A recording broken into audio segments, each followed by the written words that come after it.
Parce que c'est dur d'être supporter nantais en ce moment. Ah ça, je vous le fais pas dire, hein. Nouvelle défaite, 4-1 face à Angers, au cas où vous auriez raté l'information, hein, mais je ne pense pas. Je vous préviens tout de suite, ça va être un débrief un peu différent de d'habitude. Voilà, je le tourne juste après le match, à chaud. Alors peut-être que ça va sortir samedi, sûrement même, mais voilà, c'est un débrief à chaud. Il y aura pas de capture d'écran, pas de notes en fin de vidéo. Voilà, c'est vraiment je vais essayer de résumer le match, bien, mais ça va surtout être analyse, débrief de ce que j'ai sur le cœur en tant que supporter nantais, de ce que j'ai vu, en fait, tout simplement de cette piètre prestation que nous ont sorti les Nantais. Et je vais commencer par dire ça, finalement, on n'était pas au niveau. Alors oui, Angers a très clairement bien joué, mais je sais pas, j'ai l'impression que n'importe quelle équipe de Ligue 1 et peut-être même, des quelques équipes de Ligue 2, on aura l'impression que c'est le Barça prime tiki taka face à nous. Réellement. J'ai l'impression que n'importe quelle équipe, c'est le Barça prime face à nous. Heu, on n'a pas pu enchaîner 5 passes. Alors, si je commence un petit peu à résumer, heu, 1 mi-temps, au début, on essayait un petit peu de faire des trucs, c'est plutôt bien. L'entame de match est plutôt nantaise, même à Raymond Kopa. Sauf que très, très vite, Angers prend le contrôle, tout simplement.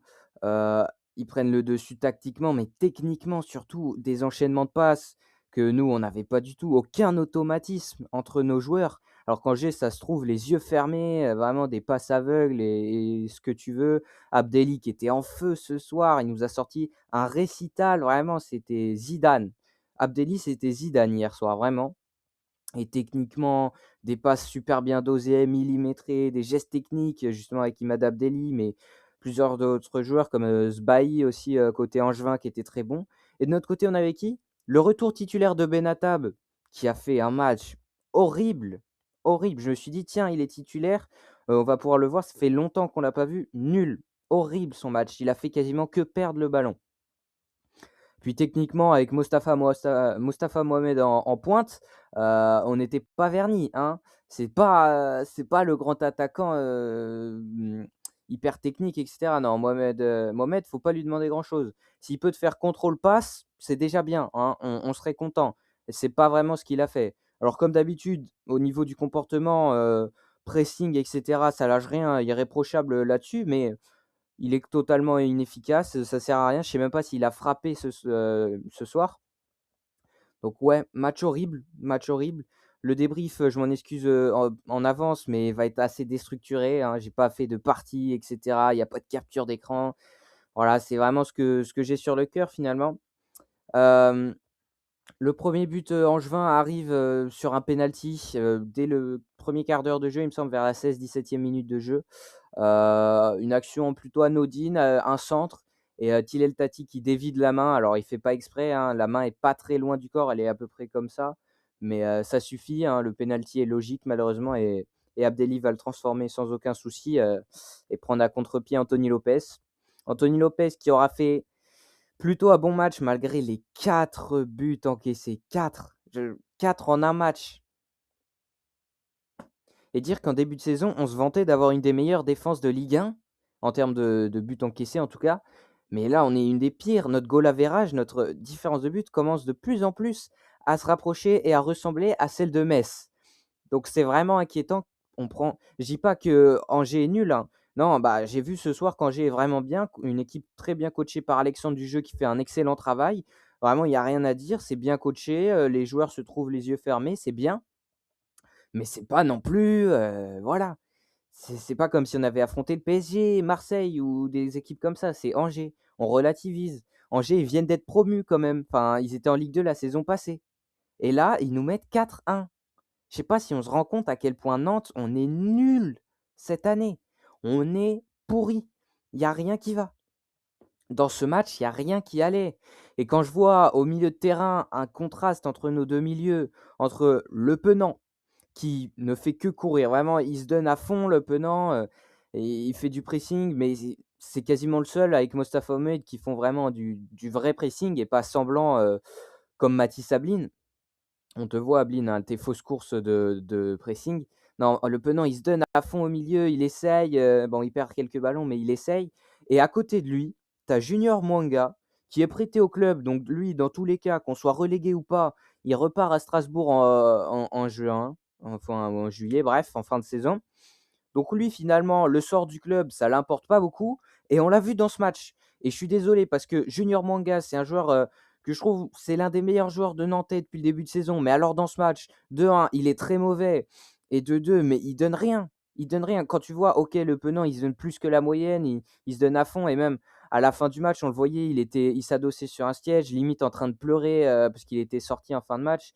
Il était vraiment, carbonisé et il voit l'équipe, se prendre une rouste comme ça, c'est triste et à côté de lui, bah, sur le terrain, tu as Mwanga qui court pas trop, qui les courses de repli, il connaît pas beaucoup, il tente des trucs au milieu de terrain, il perd la balle, après on se prend une contre-attaque et un but parce que quasiment toutes les contre-attaques ont fini sur un but, hein, tellement la défense était vraiment pas bonne. Alors le dispositif, on sait pas trop si c'était un 5-2-3, un 3-4-3, c'était pas très clair.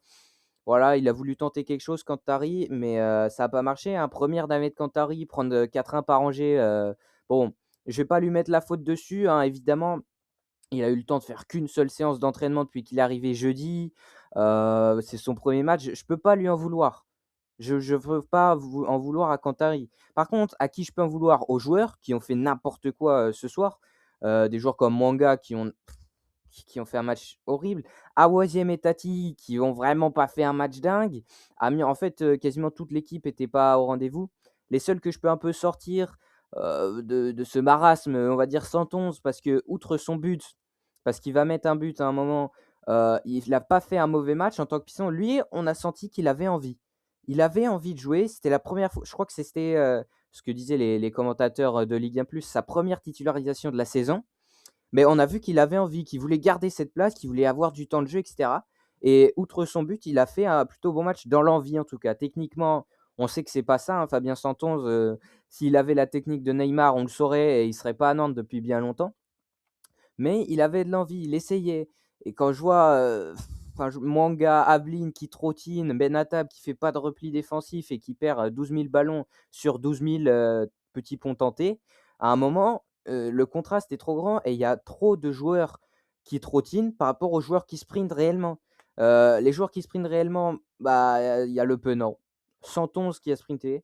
Après, voilà, le 2e but angevin, bah, en fait, il intervient dans une seconde mi-temps où on est horrible. Finalement, autant première mi-temps, bon, Angers avait quand même le dessus, mais c'était je vais pas dire équilibré parce que c'est pas vrai, mais ça allait, c'était pas non plus une déculottée. 2e mi-temps, mais oh là là! Oh là là là là! Mais on enchaînait pas, 5 passes. Vraiment, j'avais l'impression de voir des U15 jouer. J'ai l'impression d'être allé, au stade du quartier, sur du synthétique trop tout pourri là, avec pas de tribune, voir les U15, jouer entre eux un match du dimanche, après-midi, tu vois? Non, là, c'était vendredi soir, un match de Ligue 1 à Raymond Kopa devant, 15 000 supporters, un truc du genre. Le parcage visiteur, pour les Nantais était plein à craquer, on les entendait, mais je les plains, OK, le déplacement est pas long, ça va, mais oh, le silence que ça a dû être et dans les voitures des supporters pour rentrer, mais surtout dans le bus, dans le car du FC Nantes, là, pour le retour, sur Nantes, il a dû être, silencieux, hein. Un silence, d'outre-tombe, on va dire. Le 2e but angevin, bah, c'est en 3 passes. Il récupère le ballon, une passe, hop, une grosse passe en profondeur sur, Sidiki Cherif qui va être au duel contre 2 Nantais, à savoir Awaziem et Santonge, qui font n'importe quoi. Il le serre pas d'assez près, il le laisse faire et du coup, Cherif, qui est quand même très puissant, sur ses appuis, il passe un peu entre les 2 et puis il va tromper Lopez, ça fait 2-1 et ça fait 2-0 pardon, à ce moment-là. Après on va attendre assez longtemps, il me semble que c'est vers la 80e minute que Santonge va réagir. Il va monter, il va faire un petit 1-2 avec l'ado qui était très bien joué pour le coup et va finir premier poteau d'un bombasso, un gros boulet de canon premier poteau sous la barre, de Hervé Kofi, qui aura pas eu grand chose à faire, ce soir. On s'est dit là, c'était vers la 80e pour vous resituer un peu, 2-1, on se dit: «OK, il y a peut-être moyen de faire quelque chose». Non, non, non, non, non, non. 5 minutes après, je pense vraiment 5 minutes à peine, on prend le 3e but, tout simplement. Il me semble que c'est sur un corner, c'est repoussé, il y a une frappe, ah oui, c'est reprise, d'Abdelli et une reprise qui était parfaite, superbement équilibrée.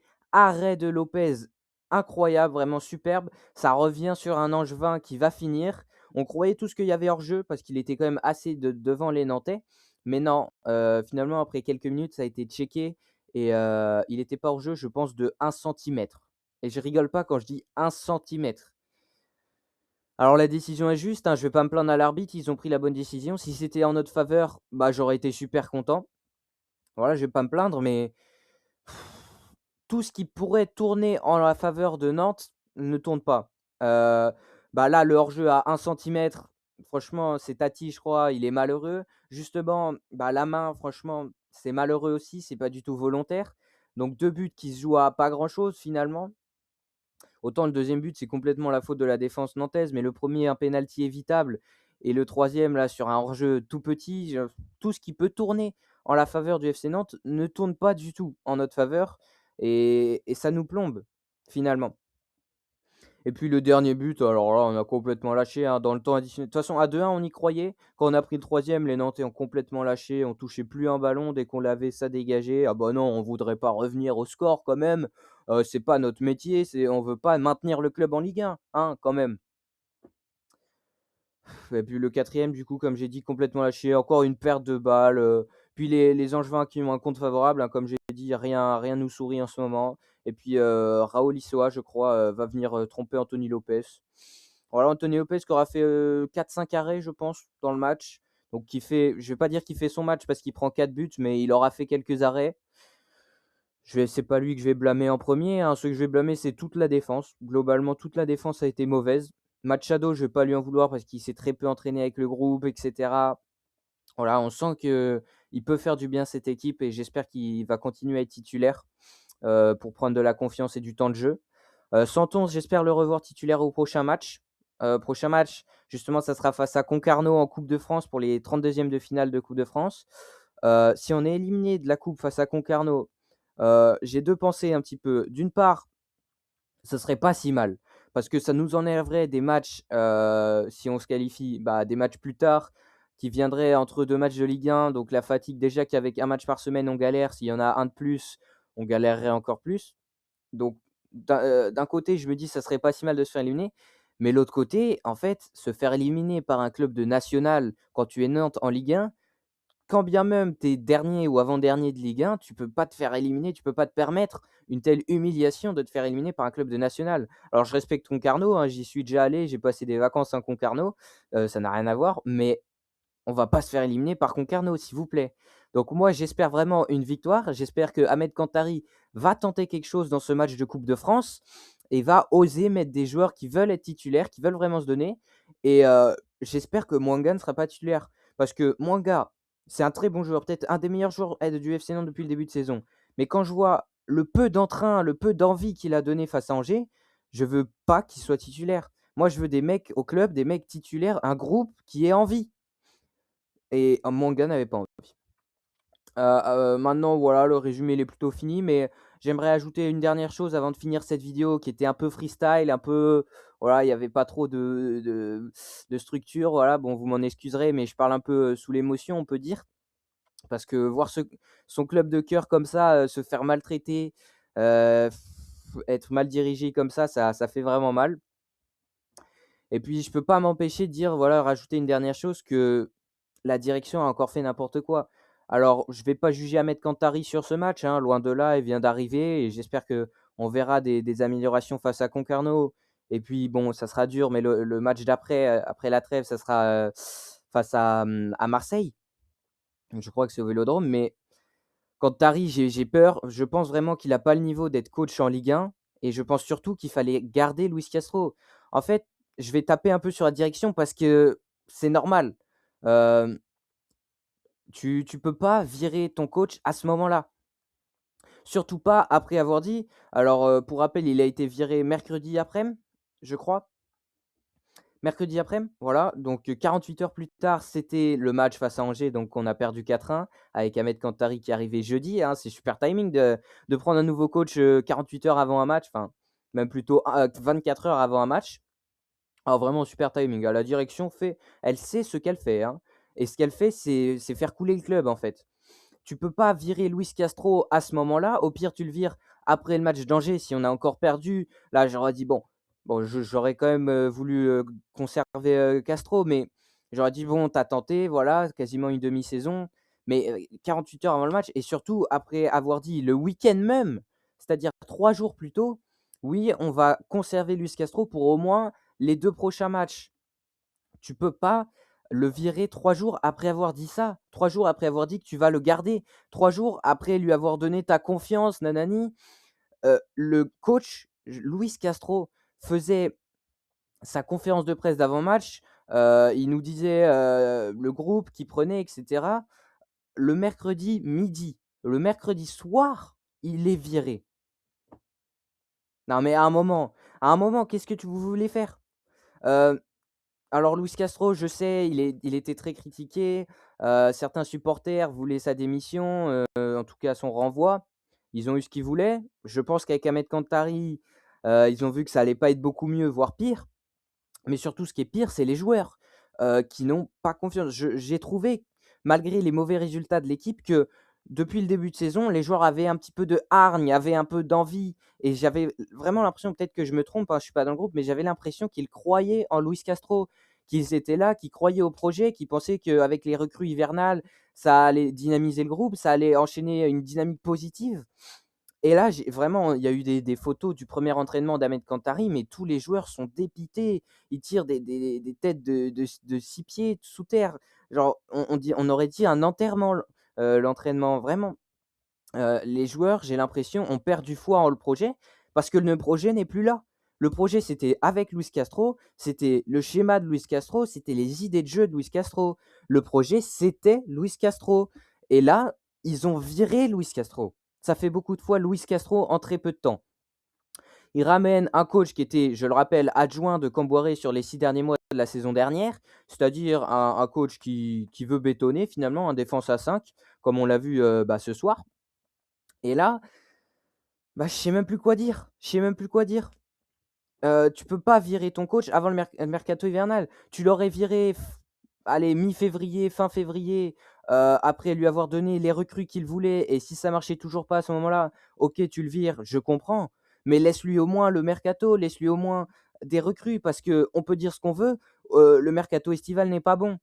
Les seuls trucs concluants, c'est Awaziem, je pense, et Mwanga. Je pense que c'est les 2 seules recrues qui sont vraiment, et encore vraiment, qui sont concluantes. Les piliers de cette équipe, c'est Lopez qui était déjà là, Le Penant qui était déjà là et Ablin qui était déjà là. Donc à un moment, je suis désolé, mais virer ton coach à ce moment-là, c'était l'un des pires timings possibles de la saison. Peut-être même le pire timing. Avant un match hyper important, contre Angers là, je voilà. Bon, je vais mettre un terme à cette vidéo parce que je pense que vous en avez marre de m'entendre râler. Mais si vous êtes supporter nantais, je pense que vous êtes comme moi, que vous en avez marre. Voilà. En soi, c'était un débrief, mais c'était aussi pour moi une façon d'extérioriser tout ça, toute cette frustration que j'ai à cause du FC Nantes. Malgré tout, je vais continuer à faire des vidéos sur le FC Nantes, hein. Évidemment, on ne lâche pas. Je vais continuer à supporter le FC Nantes, même quand on sera en Ligue 2, même quand on sera plus bas, peut-être, on ne sait pas. Mais voilà, j'espère vraiment que le mercato hivernal sera présent, sera vraiment au rendez-vous. Voilà. Allez, moi je vous dis